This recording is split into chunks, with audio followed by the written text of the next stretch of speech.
It's 2025 and DSPGaming is still around. Despite his racism, his scams, breaking terms of service of the platform he uses, being a hateful individual, and begging so hard for money to pay those bills, he's still going. DSP has been around since 2007 and was part of the FGC before that, yet he's still going. He simply won't go away. So why? He's persistent. He keeps making content and won't stop. In my opinion, the greatest thing someone can do when faced with controversy after controversy is to ignore it and keep making content. DSP is proof that it works. Now, he clearly doesn't ignore it because he's a dumbass, but he definitely keeps pumping out content. Don't pay attention to the controversy, just come to my live streams. I like to call this the after image effect, due to how much DSP uploads and streams. Any controversy gets blurred into the background and people don't notice it or they forget. It's why people don't really know much about his past actions, such as a series he used to make called Top 10 Racist Moments, or leaking DMs from John Rambo, which led to their friendship ending. It's scary how this worked so well for DSP. It's why with so many channels exposing DSP, it's still not enough to take him down.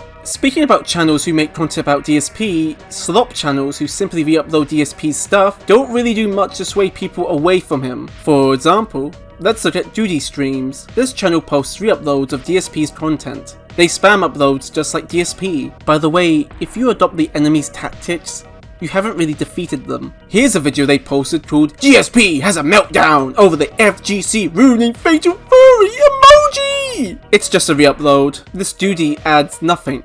But of course, send me a tip and join my channel membership for such great content which isn't mine! Look at those hashtags. What the fuck is wrong with you? Duty isn't the only channel that does this. There are other channels who do the same thing. Hell, there are even channels that do the same thing for Wings of Redemption. These channels need DSP for content. I bring this up because this benefits DSP. These channels are promoting his content. It's like a backhanded shout out. Like, okay, you're trying to highlight a meltdown, but DSP is getting exposure. This video is more for your audience. There's a reason why DSP allows people to use his content. This type of content will never be enough to make DSP go away. At the very best, it may make someone no longer be a fan of DSP if they find the video. I want to be clear, this is just criticism. These channels can do better and I want them to do better. Duty Streams does live streams and commentary videos about DSP as well. These videos are great! You're taking DSP's content and transforming it. You're highlighting the horrible person DSP is. Make more of this and not slop, because those types of videos will do a better job of getting a fan of DSP to stop supporting them. I still think super long live streams can get a bit messy, but they're miles better than re-uploads. There's a reason why the golden age of This Is How You Don't Play videos worked so well against DSP, because they weren't re-uploads of his content. They highlighted his awful behavior. It's why DSP wanted to take those videos down.